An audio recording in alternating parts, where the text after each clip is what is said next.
How to file a personal injury claim for a elevator accident.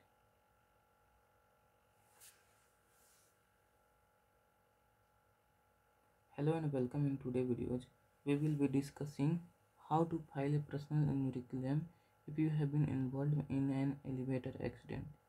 Elevators are an essential part of modern life, found in many buildings such as shopping mall, hotel and office complex. However, if they malfunction or are not properly maintained, they can cause serious injury. In this video, we will guide you through the process of filing a personal injury claim for an elevator accident, from seeking medical treatment to gathering evidence and working with a lawyer to get the compensation you deserve. Let's dive in. Step 1 is seek medical attention immediately. The first thing you should do after an elevator accident is seek medical attention. When you visit the doctor or go to the emergency room, be sure to explain exactly how the accident happened. Keep detailed record of all medical visits, treatments, medication, and any follow-up care.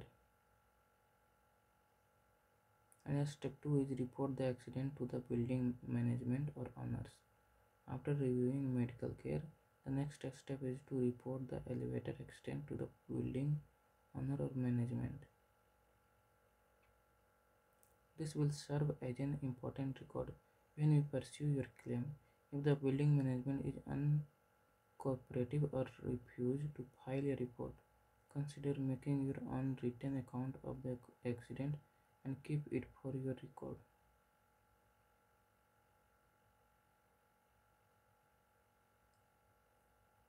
And step 3 is gather evidence of the accident. One of the most important parts of filing a personal injury claim is gathering evidence to support your case. Here is how you can do that. First is photograph of the elevator and scene.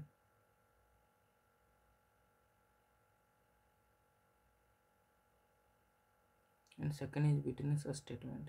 If anyone witnessed the elevator accident, whether it is a person who was also in the elevator or someone nearby. And third is maintenance record. If there is any history of malfunctions or prior complaint that could help prove negligence on the part of the building owners or maintenance company. And fourth is security footage. Security footage can provide critical evidence showing what happened before and after the incident.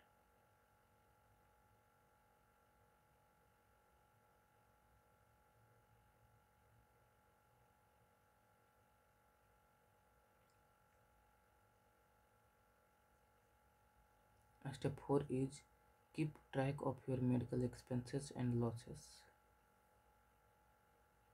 As you recover from your injury, it is crucial to keep track of all related expenses and how the injuries affect your daily life. Here is what you should document.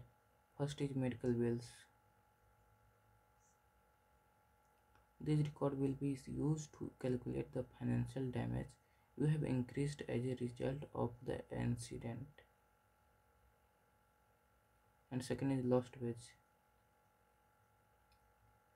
If your injury impact your ability to work in the future or result in permanent disability, be sure to include that in your documentation as well. And third is pain and suffering. Keep a journal of your emotional state, anxiety or distress if the accident has had a lasting effect on your mental well-being. And other financial losses.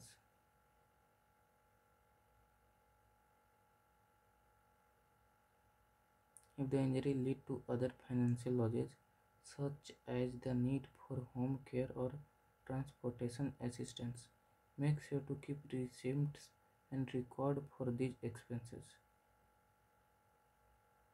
And step 5 is determine who is liable for the accident. In an elevator accident, the responsible party may vary depending on the circumstances. Here are the main parties that could be liable.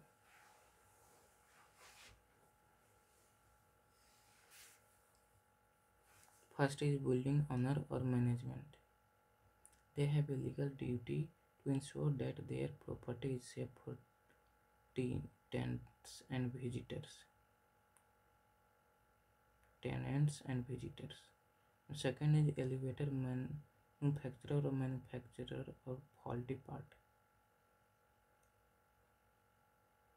In this case, you might need to consult with expert to determine if there was a defect in the product. And third is elevator maintenance company.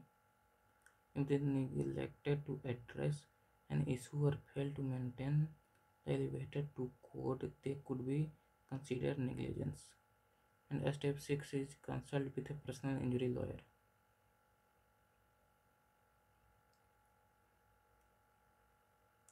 An experienced lawyer can help you navigate the legal process, gather evidence, and determine the best course of action for your case. Here is how a lawyer can help. First is evaluate your case, and second is negotiate with insurance companies. Your lawyer can negotiate on your behalf to ensure that the offer fairly compensate you for your injuries and losses, and file a lawsuit if necessary. And step 7 is file your claim and seek compensation. Once your lawyer has gathered all the evidence and reviewed your case, they will help you file a personal injury claim. Compensation in elevator accident can involve: first is medical expenses. This include all your medical bills, both past and future, related to your injuries. And second is lost wage. If you missed work due to your injuries, you may be entitled to compensation for lost income. And third is pain and suffering. You can seek compensation for the physical pain and emotional suffering caused by the accident. And fourth is punitive damage.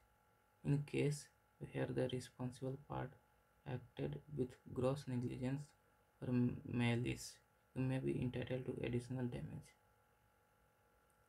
Your lawyer will guide you through the process of filing a claim and help you pursue the compensation you deserve. In summary, filing a personal injury claim for an elevator accident requires careful documentation of your injuries.